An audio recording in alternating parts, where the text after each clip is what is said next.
In addition to M41 Bulldog, M48 during the Vietnam War, the U.S. Army also deployed a few special tanks, including the M551 Sheridan.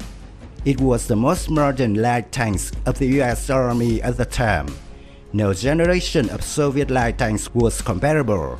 If the Soviet Union could only drop infantry fighting vehicles from transport aircraft, the Americans could even drop light tanks through parachute.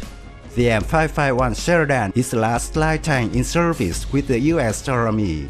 So far, no vehicle has been able to replace Sheridan's role. Armed with super powerful firepower, extremely fast maneuverability, ironically, the series of days of fighting in Southeast Asia was a nightmare to drone the American M551 Sheridan light tank.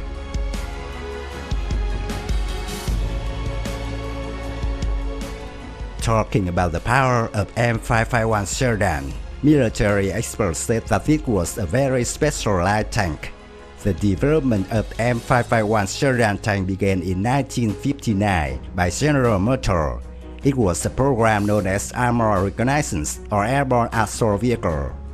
The first prototype was released in 1962 and mass production began in 1966.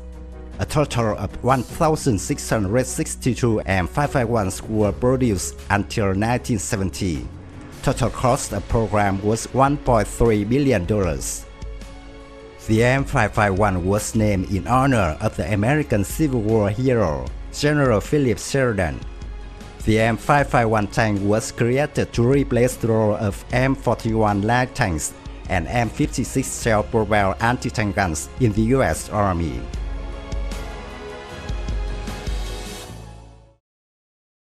American engineers built the M551 so that this light tank could be dropped by parachute at low altitude. This feature will be effective when you need to move the tank to a war zone in the situation that does not allow the aircraft to land, or enemy's anti-aircraft fire is too strong. The low-altitude drops were made using low-altitude parachute extraction system. A special pallet absorbs most of the landing impact during landing.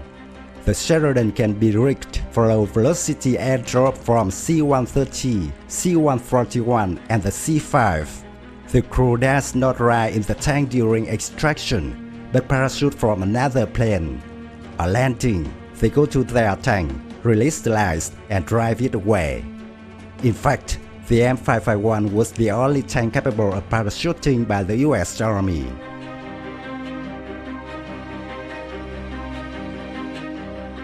M551 Sheridan weighs only 15.2 tons, 6.3 meters long, 2.8 meters wide, and 2.3 meters high.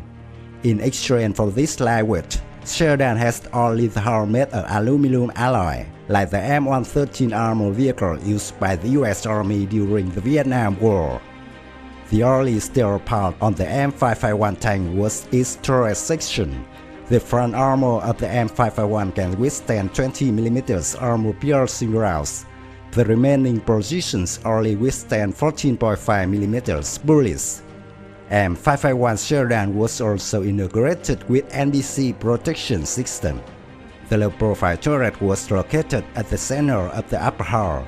The low-angle sloping glasses fitted at the front of the hull, while the other sides were straight-faced.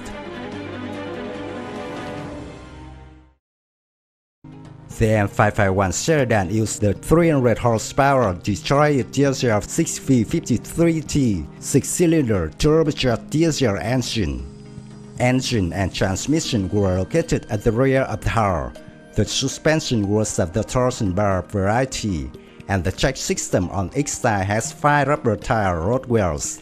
The check idler was set to the front, while the drive sprocket was at the rear.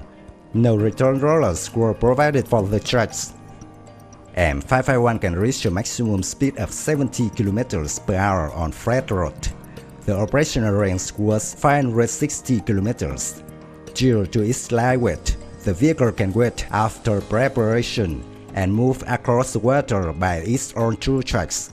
Its streaming speed reached 5.8 km per hour. Sheridan's standard crew was 4, including the driver, the commander, the gunner, and the loader. The driver was seated at the front center hall, while the rest occupied their respective positions in the turret.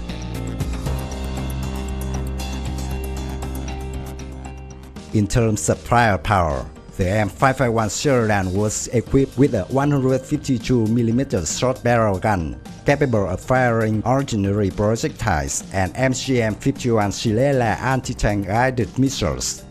Sheridan's 152mm main gun can take down their contemporaries at close range, but because the barrel was too short, it would be less accurate at long range. Therefore, it was most effective to use this gun to support infantry fire. Secondary armament consists of a 7.62mm coaxial machine gun and a 12.7mm heavy machine gun on the roof of the turret. In theory, the M551 Sheridan anti-tank missile could destroy all types of tank at that time, even at long distances. But because Sheridan was too complicated in control and maintenance, it was never used on the battlefield, except for crew training purposes.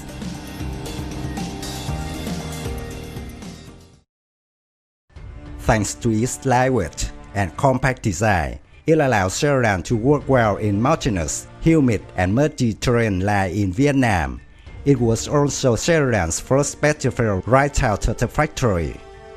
Beginning in 1966, the commander of the U.S. Army on the southern battlefield of Vietnam at that time was General Westmoreland, affirming that the battlefield needed M551 Sheridan. However, contrary to all expectations, the Vietnam War completely submerged Sheridan in frustration. At that time, the M551 used a single type of ammunition, so the U.S. logistics units thought that ammunition for this tank would not be enough when it embarked on a large-scale war like in Vietnam.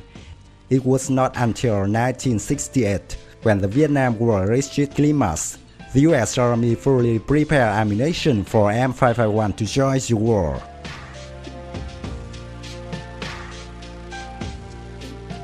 At the Vietnam battlefield, after many delays, the first Sheridans arrived in January 1969.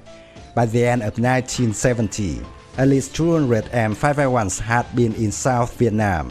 On February 15, 1969, only about a month after arriving in Vietnam, a M551 light tank detonated an anti-tank mine of the Liberation Army. The explosion was not too strong, but detonated a 152mm shell inside, which destroyed the tank. The main missions of the M551 in Vietnam battlefield include reconnaissance, night patrol, and clearing roads. It was estimated that the Sheridans had performed 520 missions, traveling about 50,000 kilometers during their time in Vietnam. Fierce battlefield has pointed out many disadvantages of this tank. It was very vulnerable to grenades and mines. The main guns show many crashes after continuous firing, and the recoil of the gun was too great for a light tank. Most of the units equipped with M551 had requested to resolve the issues that arise. In addition to problems during combat, Sheridan was also frequently damaged, causing it to fail before it could fight.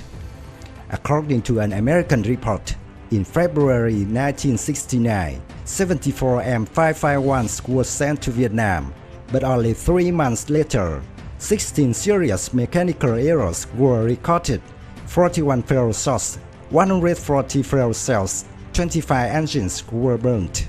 The turret encountered 125 electrical errors. Most machine gun ammunition must be stored outside, increasing the risk of fire and explosion as the internal space was too limited.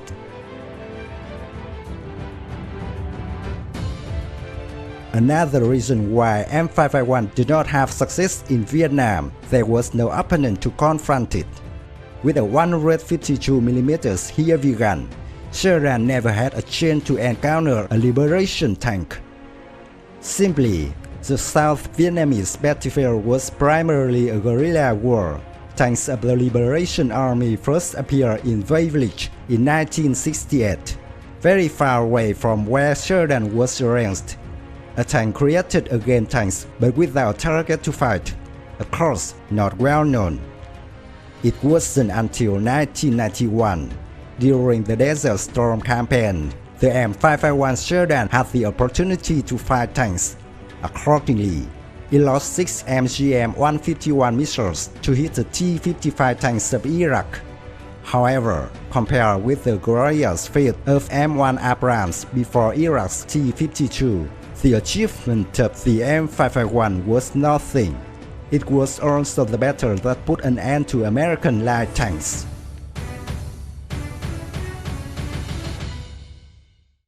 Overall, the M551 tank was a fairly innovative American weapon, but due to many defects, it has faded and was replaced in reconnaissance role by M3 Bradley. Sheridans have been phased out since 1978, although until 1976, the last M551 was officially removed. Attempts by the manufacturer to improve them were useless.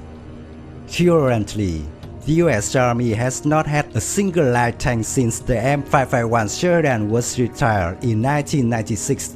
That's why the U.S. Army is trying to find a light tank that can be easily transported, good maneuverability, while still having strong firepower. From that fact, the U.S. program of manufacturing light tanks, called Mobile Protected Firepower, was born. The program is currently at an early stage, so the new type of tank is expected to appear as early as 2025.